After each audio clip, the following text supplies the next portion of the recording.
ਤੇ ਸਰਕਾਰ ਅੱਜ ਅਸੀਂ ਰਿਆਜ਼ ਪਾਰਕਿੰਗ ਸਾਊਦੀ ਅਰਬ ਜਬੇਲ ਸ਼ਹਿਰ ਦੀ ਜਿਹੜੀ ਸਭ ਤੋਂ ਜ਼ਿਆਦਾ ਮਸ਼ਹੂਰ ਪਾਰਕ ਹੈ ਰਿਆਜ਼ ਪਾਰਕਿੰਗ, ਉਸ ਪਾਰਕ 'ਚ ਆ ਚੁੱਕੇ ਹਾਂ। ਤੇ ਇਹ ਜਿਹੜੀ ਬਿਲਡਿੰਗ ਤੁਸੀਂ ਦੇਖ ਰਹੇ ਹੋ ਇਹ ਬਹੁਤ ਪੁਰਾਣੀ ਬਿਲਡਿੰਗ ਹੈ ਜਿਹਦਾ ਸਟੇ ਹੋਇਆ ਇੱਥੇ। ਤੇ ਬਿਲਕੁਲ ਇਹਦੇ ਆਪੋਜ਼ਿਟ ਅਗਰ ਅਸੀਂ ਚੱਲਨੇ ਆ ਤੇ ਇਹ ਆ ਗਈ ਜੇ ਇੱਧਰ ਰਿਆਜ਼ ਪਾਰਕਿੰਗ।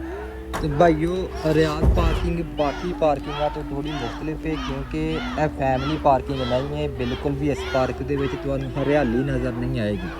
ਬੱਚਿਆਂ ਦੇ ਖਿਡੌਣੇ, ਬੱਚਿਆਂ ਦੇ ਝੂਲੇ ਬਿਲਕੁਲ ਨਜ਼ਰ ਨਹੀਂ ਆਉਣਗੇ।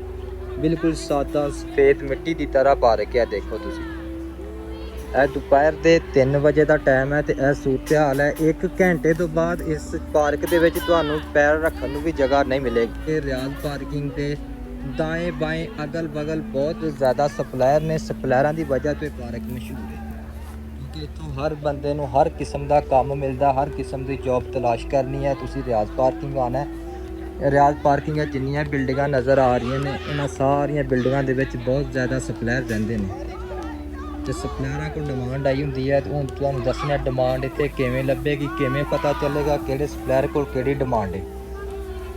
ਰਿਆਜ਼ ਪਾਰਕਿੰਗ ਇੱਕ ਕੋਨੇ ਦੇ ਉੱਤੇ ਆ ਵੱਡੀ ਬਿਲਡਿੰਗ ਬਣੀ ਨਜ਼ਰ ਆਉਂਦੀ ਪਈ ਹੈ ਤੁਹਾਨੂੰ। ਇਸ ਬਿਲਡਿੰਗ ਦੇ ਥੱਲੇ ਹਜ਼ਾਰਾਂ ਡਿਮਾਂਡਾਂ ਲੱਗਦੀਆਂ ਨੇ, ਹਜ਼ਾਰਾਂ ਵਰਕਰ ਇਸ ਬਿਲਡਿੰਗ ਦੇ ਥੱਲੇ ਕੰਮ ਤਲਾਸ਼ ਕਰਨ ਵਾਸਤੇ ਆਉਂਦੇ ਨੇ। ਤੇ ਇਹ ਤੁਸੀਂ ਦੇਖ ਸਕਦੇ ਹੋ, ਇਹ 2-3 ਬੰਦੇ ਆ ਕੇ ਖਲੋਤੇ ਨੇ ਕਿਉਂਕਿ ਇੱਥੇ ਹਰ ਡਿਮਾਂਡ ਦਾ ਬੈਨਰ ਲੱਗਿਆ ਹੁੰਦਾ ਹੈ। ਤੇ ਚਲੋ ਤੁਹਾਨੂੰ ਨਜ਼ਦੀਕ ਜਾ ਕੇ ਨਜ਼ਦੀਕ ਲੈ ਕੇ ਚੱਲਨੇ ਆ ਤੇ ਦੱਸਣੇ ਆ ਇੱਥੇ ਡਿਮਾਂਡ ਕਿਸ ਚੀਜ਼ ਦੀ ਹੈ, ਕਾਦੀ ਡਿਮਾਂਡ ਹੈ।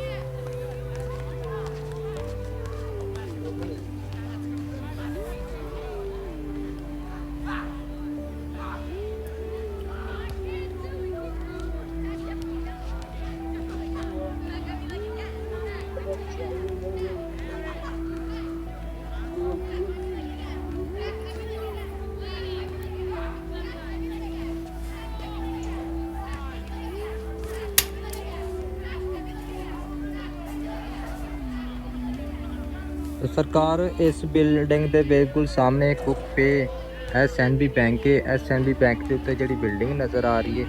इस बिल्डिंग के विच बहुत ज़्यादा सप्लायर ने जिन्हों दी इत्थे तुसीं डिमांडां लगियां हुई देखियां ने। इन्हां दी बिल्डिंग के थल्ले तुसीं माशाअल्लाह देखो बहुत ज़्यादा वर्कर भी खड़े ने। आ देखो